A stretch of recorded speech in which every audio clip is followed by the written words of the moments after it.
নাগালেণ্ডৰ দৈয়াং জলবিদ্যুৎ প্ৰকল্পৰ 4খন ৰেডিয়েল গেট মুকলি।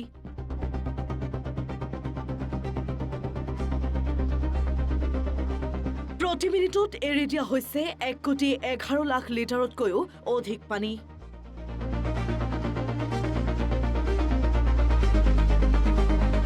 দৈয়াং নদীৰ জলস্তৰ বৃদ্ধি পোৱাৰ ফলত সৰু পথাৰত বানৰ আশংকা। সম্ভাৱ্য বান পৰিস্থিতিৰ প্ৰতি সতৰ্ক সৰুপথাৰ সমজিলা প্ৰশাসন। নাগালেণ্ডত অৱস্থিত দৈয়াং জলবিদ্যুৎ প্ৰকল্পৰ 4খনকৈ ৰেডিয়েল গেট মুকলি কৰাৰ পাছতেই লাহে লাহে বৃদ্ধি পাইছে দৈয়াং নদীৰ জলস্তৰ। প্ৰতিখন গেটৰ 1 মিটাৰকৈ পানী খুলি দিয়া হৈছে।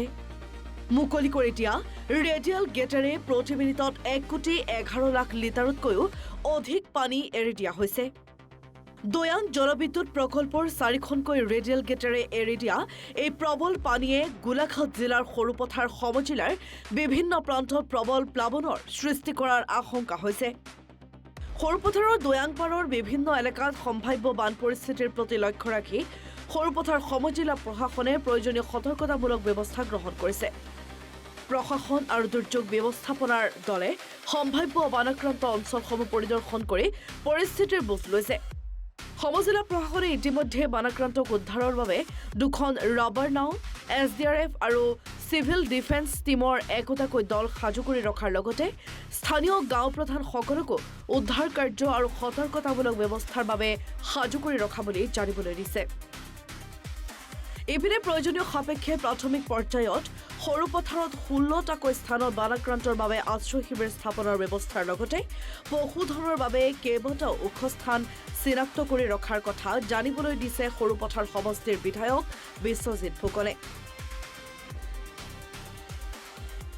হোৱা অত্যাধিক বৰষুণৰ বাবে নেপকোৱে তেওঁলোকৰ ৰেডিয়েল গেট 4খন খুলি দিছে আৰু প্ৰত্যেক মিনিটত এই মুহূৰ্তত প্ৰায় 1,11,00,000 লিটাৰকৈ পানী আমাৰ ৰিজাৰ্ভাৰৰ পৰা এৰি দিয়া হৈছে।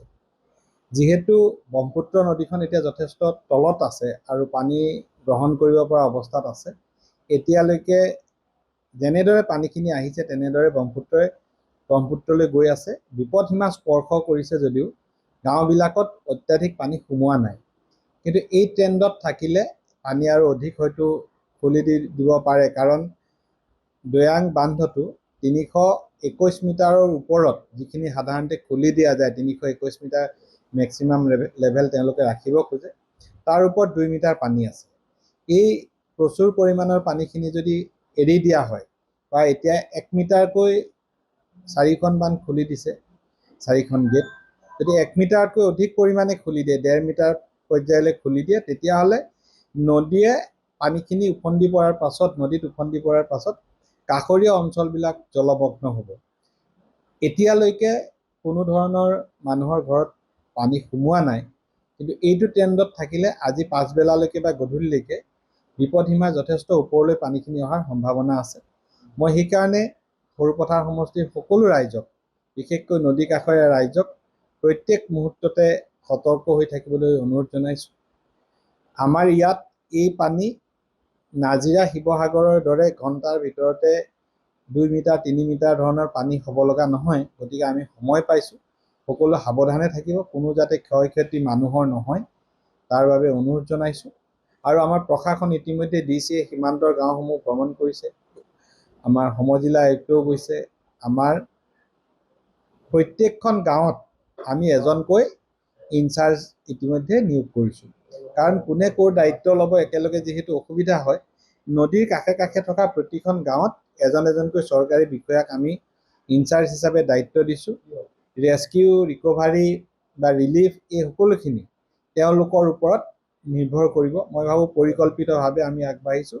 ক্ষয় ক্ষতিৰ পৰিমাণ যদি বানপানী হয়ও, ক্ষয় ক্ষতিৰ পৰিমাণ আমি সীমিত কৰি ৰাখিব পাৰিম।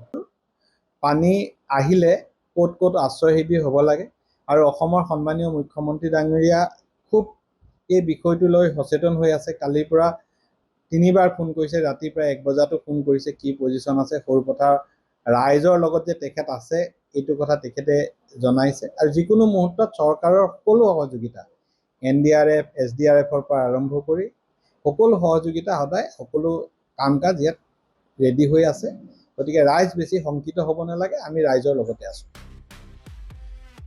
নেপকোৰ এৰি দিয়া পানীয়ে সৰুপথাৰ সমজিলাৰ অসম নাগালেণ্ড সীমান্তৰ বহুকেইখন গাঁৱৰ লগতে বৰপালি বৰডুবি বছাপথাৰ আমগুৰি হাতীঘুলি হেৰহেৰি চুৰাটনি নাহৰখনা আদি বহুকেইখন গাঁৱত বাঢ়নি পানীয়ে ক্ষতিগ্ৰস্ত কৰাৰ আশংকা আছে সৰুপথাৰৰ পৰা সুনীল বৰুৱাৰ ৰিপৰ্ট এনি ভাৰত 24